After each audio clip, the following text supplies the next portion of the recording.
Good evening to you all.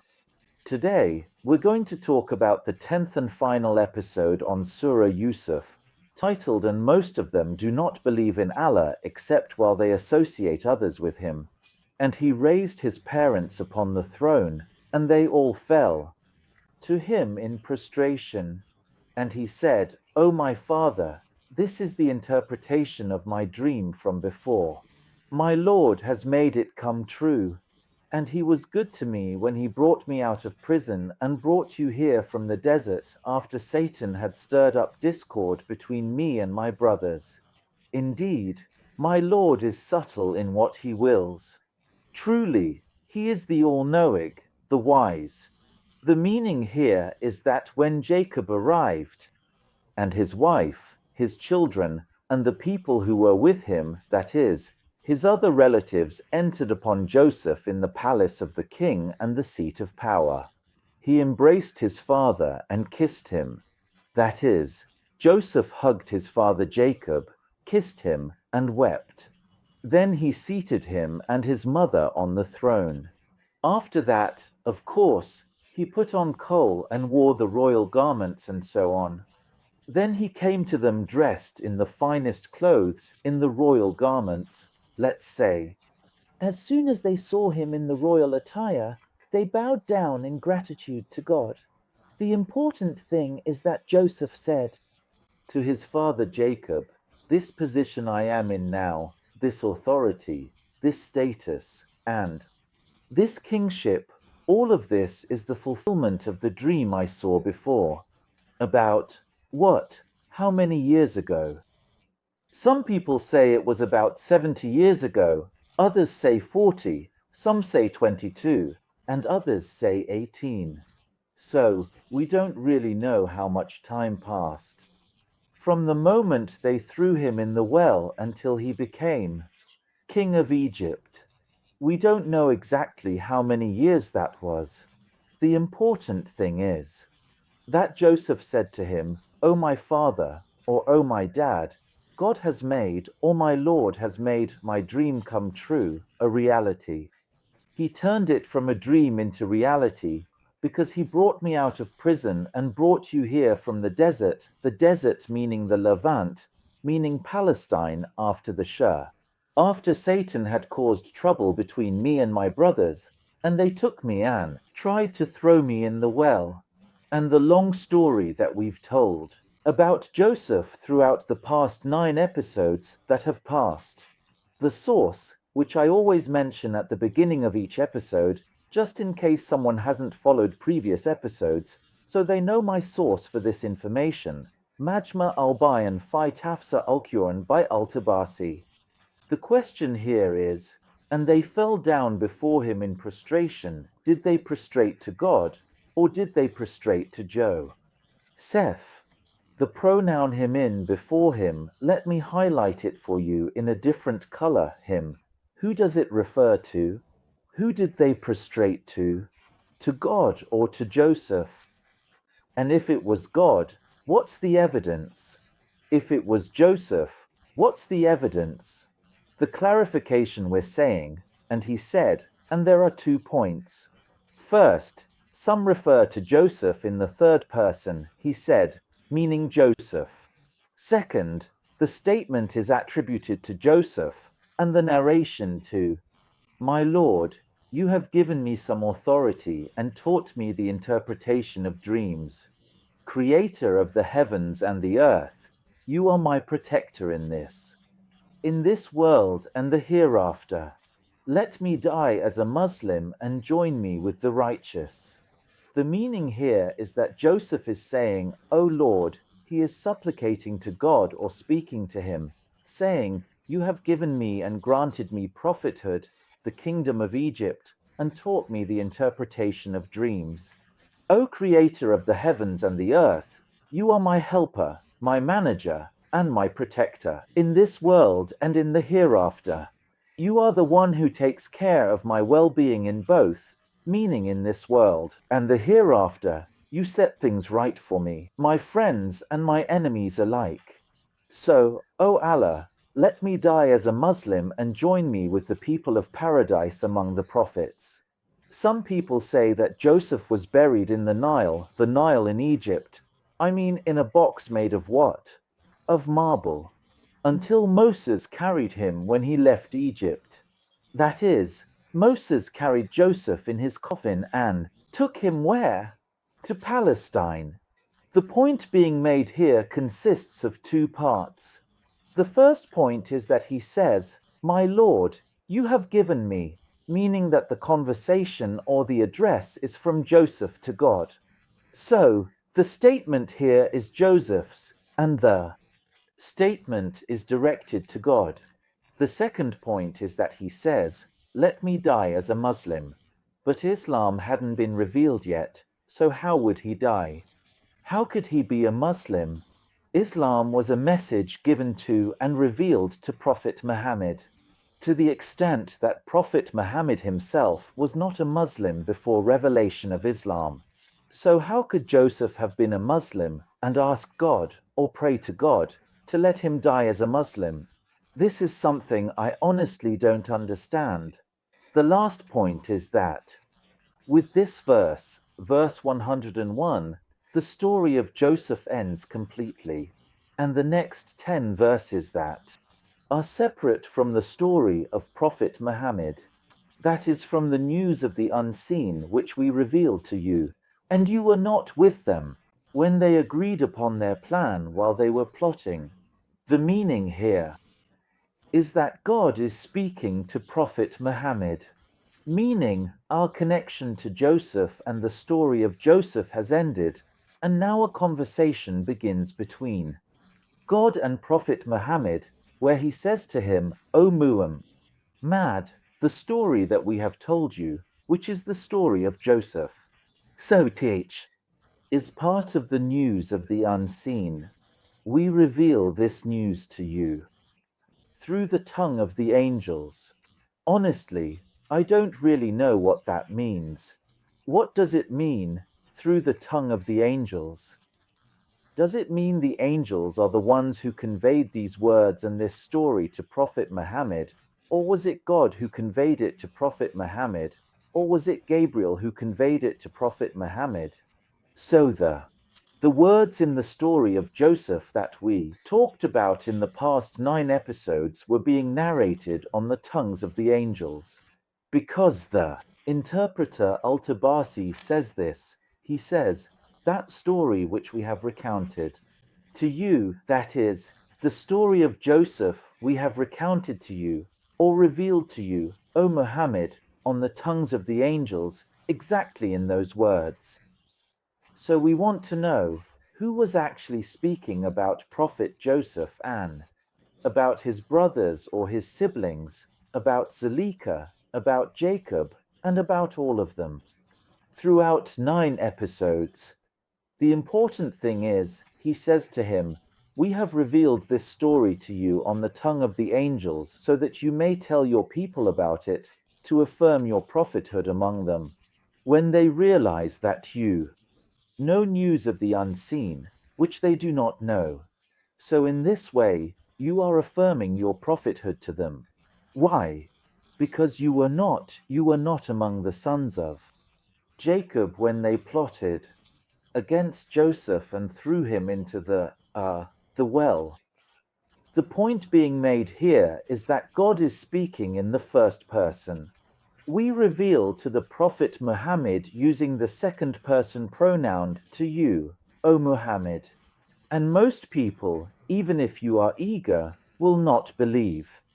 The meaning is that God is telling the Prophet Muhammad that despite this story, the story of Joseph that we have revealed to you, and all the many miracles in it, most people will not believe in it, even if you are keen for them to do so. Even if you, O Muhammad, strive hard in calling them to believe in it. Why? Because the eagerness of the caller, that is, Muhammad, the one inviting them to believe in the story, does not change anything. It will not help at all if the one being called does not respond and believe in it. And the point here is that the word, even if you are keen, O Muhammad, the you here refers to the Prophet Muhammad. He is being told, even if you, O Muhammad, are eager for them to believe in the story of Joseph, they still will not believe in it. So, the address here is still directed from God to the Prophet Muhammad. And you do not ask them for any reward, it is nothing but a reminder to the worlds. The meaning here is that the message or address is still coming from God to the Prophet Muhammad. He is telling him, O Muhammad, do not ask your people for what? For any reward for delivering the message, for the message. Why? Because they will refuse to believe in that message. The point being made here is that the address is still coming from God in the first person, to the Prophet Muhammad in the second person. And you, O Muhammad, do not ask. And how many a sign in the heavens and the earth do they pass by while they turn away from it?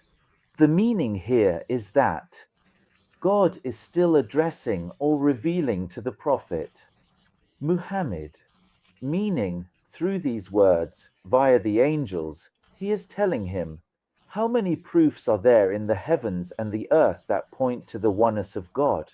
Like the sun, the moon, the stars in the sky, the mountains, the trees, the remnants of previous nations on earth, all of this they witness, and all these signs point to the oneness of God.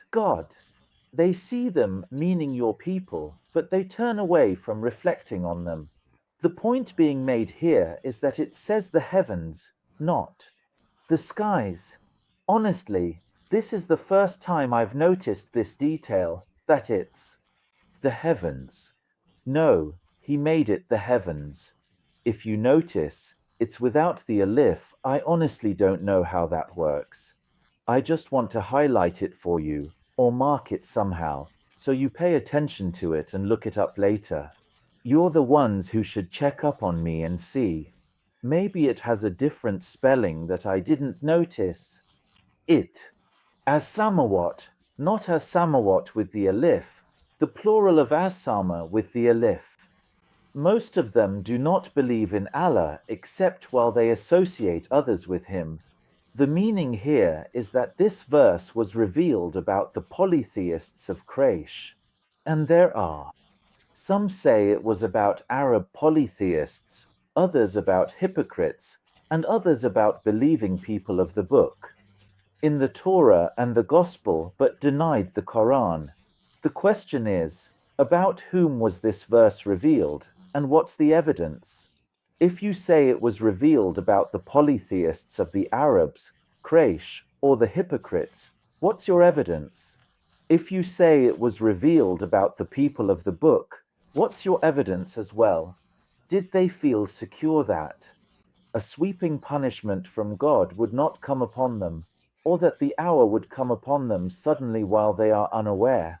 The meaning is, did these disbelievers feel safe from a thunderbolt striking them, or that the day of judgment would come upon them all of a sudden, catching them off guard, meaning while they are unaware of its occurrence, or its happening? Say, this is my path. I call to God with clear insight. I and those who follow me. Glory be to God, and I am not among the polytheists. The meaning here is that God commands the Prophet Muhammad, telling him, say to the polytheists, O Muhammad, this is my way and my tradition, and from it I call you, and those who follow me, to the oneness of God. And I am not among those who have taken partners with God, meaning, I do not associate anyone with God. I believe in the one and only God. A note here, God is commanding the Prophet Muhammad directly with the command, say, and we did not send before you except men to whom we revealed.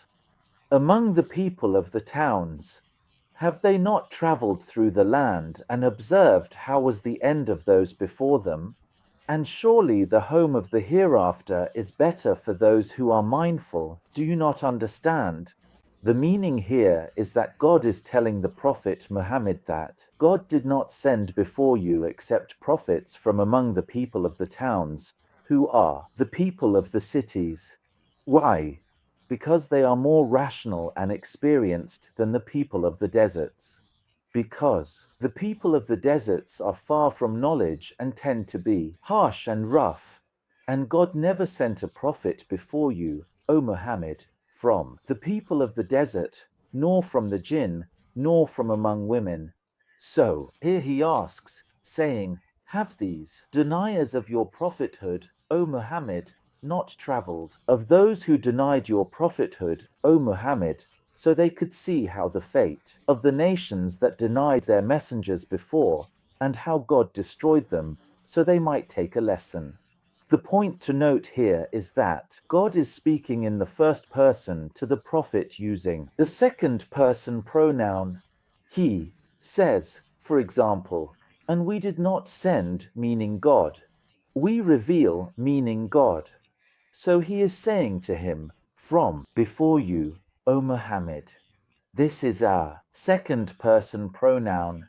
God addresses the prophet with the second person pronoun until, when the messengers despaired and thought that they had been denied, our help came to them, and we saved whom we willed, and our punishment cannot be repelled from the criminal people.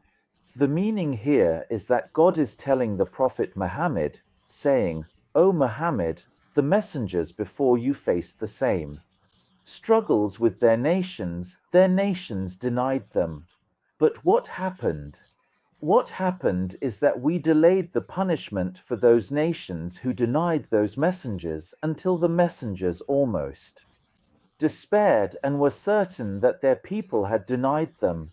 But, and pay attention to the word, but our help came after that against the disbelievers. We saved the believers from punishment and destroyed the polytheists. So be patient, O Muhammad, in delivering your message.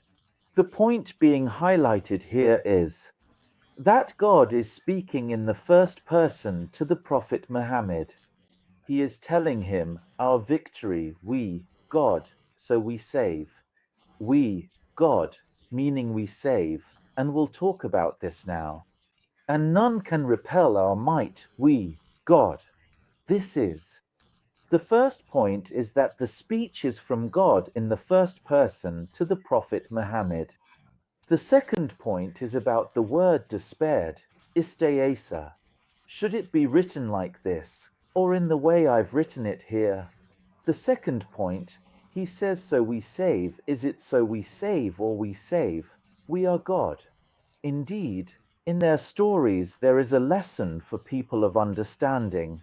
There was not a fabricated tale, but a confirmation of what came before it, a detailed explanation of everything, and guidance and mercy for people who believe. The meaning here, God is saying that in the story of Joseph, and the combination of with, meaning between him, his father, his mother, and his brothers. And all this happened after he was thrown into the pit or the well. This story contained a lesson and a warning for people of reason. And what was revealed to Muhammad is not a lie, but rather a confirmation of the book that came before, detailing what is lawful and unlawful, and the laws of Islam.